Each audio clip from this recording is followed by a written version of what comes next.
大家好，我是 Tony， 我现在在新竹县横山乡横山国王宫的戏棚，今天来造访附近的墩子冲古道。行程结束之后，就顺道来逛逛横山老街。我车就停在横山国王宫前面的广场停车场，然后就从这里出发，逛一逛这里的老街。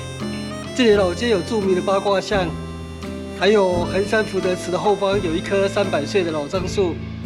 那其他还有什么景点，我要逛了才知道，因为这是我第一次造访这里。横山国王宫主祀三山国王，这也是台湾客家庄最普遍的信仰。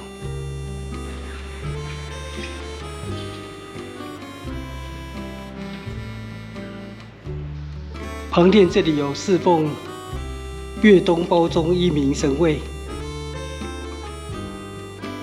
横山国王宫创建于清光绪元年，光绪元年就是所谓的开山抚番元年。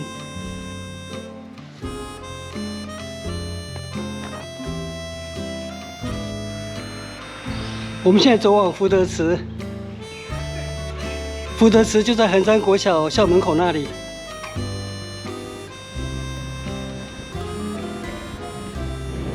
福德祠。横山庄福德祠，古老的土地公庙。现在的庙宇是民国73年重建的。福德祠的后方就是300年的老樟树。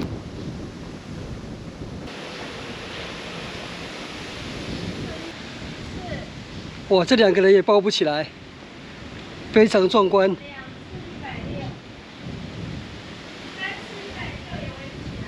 从清代光绪元年开始的开山抚番，一直到日本时代的理番事业，都是为了我背后这棵樟树。台湾的樟脑产量曾经占全世界70%以上，所以是当时非常珍贵的经济资源。这也造成许多理番的悲剧。清代有一句谚语：“一斤樟脑一斤血”，就见证了当时为了开采山地的资源而造成的流血冲突。横山国小，这是百年小学，创建于日本时代明治44年。不过现在上课时间，校园没有开放。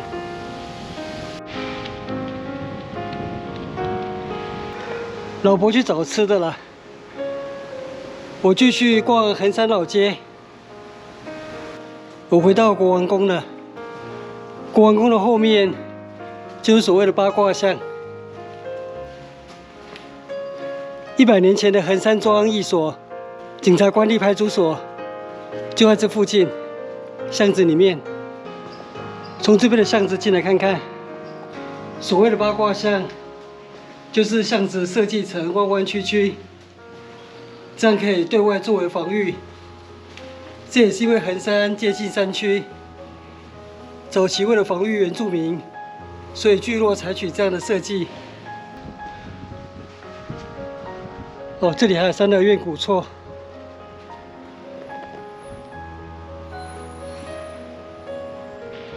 巷道果然弯弯曲曲，这样的设计就是可以避免敌人长驱直入。我差不多已经走到100年前台湾宝图标示的横山庄庄役所的位置了。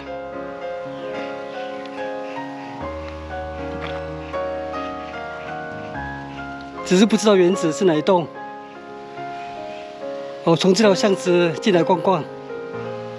我在这边折返。哎，你好，这边可以走吗？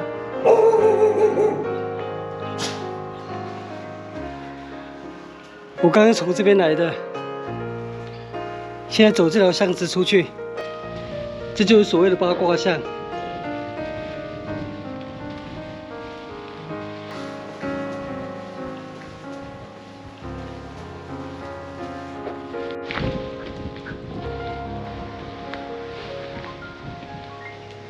老房子逐渐凋零，横山72号。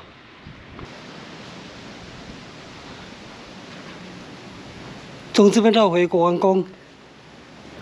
左侧这里有一座小公园，凉亭那边好像有一些导览解说牌。这里有八卦巷聚落的导览解说。约200年前，汉人先民为开垦辟地，与原住民时有冲突，村民聚落也以防御性高的八卦巷弄做设计，有内外八卦、巷道转折，外人进入很容易迷路错乱。后来才在聚落中心点建盖三山国王庙，以求庇佑。旁边这座凉亭可以称为八卦亭吧？这是八角形的凉亭。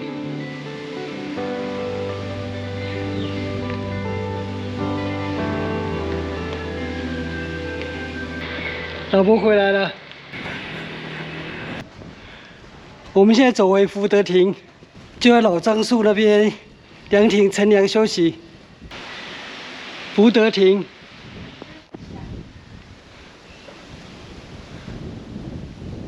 我在前面那边逛一下好了，刚刚没有逛到这里。这是站前街，通往横山车站。前面这里有一排老房子。哎，你好。Tony 吗？哎，对对对，这位是陈志忠先生。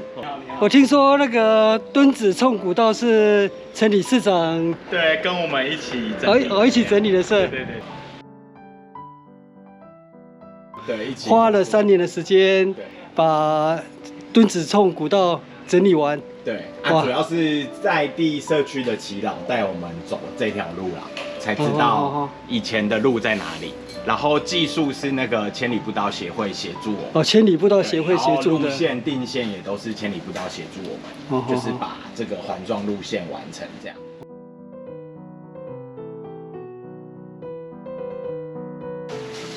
哦，这个碾米厂的设施都还在哈。对对对，早期是碾米厂，然后更早之前是卖水梨的，这里是台湾水梨发源地。哦，横山梨。对，横山梨。哦，所以最早这间是卖水泥。对。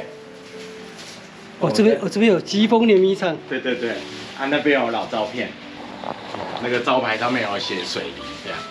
对，以前叫圣义水梨。圣义水梨果园。对对对，是早期我们房东他们家族在经营水梨。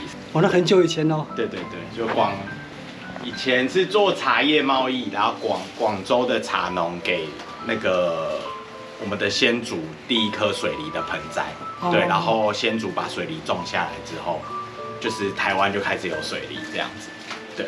哦，所以台湾有水梨是从横山开始。对，没错没错。我一直以为是梨山。哎，不是，他们后来都是跟我们这边买梨苗，然后上去种。这些的梨苗都是从我们这边拿过去。高阶梨都是嫁接在横山梨的梨树上，后来就开碾米厂。现在我们整理下来做社区小农的一些商品的贩售，对，茶叶啊、啤酒、蜂蜜这样子。好了，那就这样的，谢谢谢谢哇，谢谢你。今天参观到横山好事啊，特别的惊喜啊。好，拜拜，谢谢谢谢，拜拜。我回到福德亭了。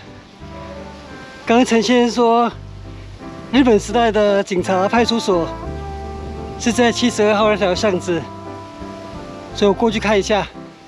哎，老婆，等我一下。从这条巷子进来，他说门口有2根石柱，那一间就是昔日的派出所。啊，是这里吗？我刚刚有经过这里。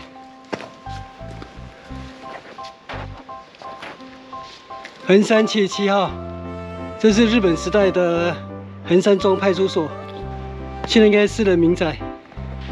对照了一下台湾宝图，确实就在这个位置。120几年前日本人绘制的台湾宝图，真的是非常的精确。我刚对照了一下台湾宝图，我后面这栋建筑物，就是在台湾宝图横山庄的警察官吏住宅所的位置，几乎没有任何误差。太厉害了！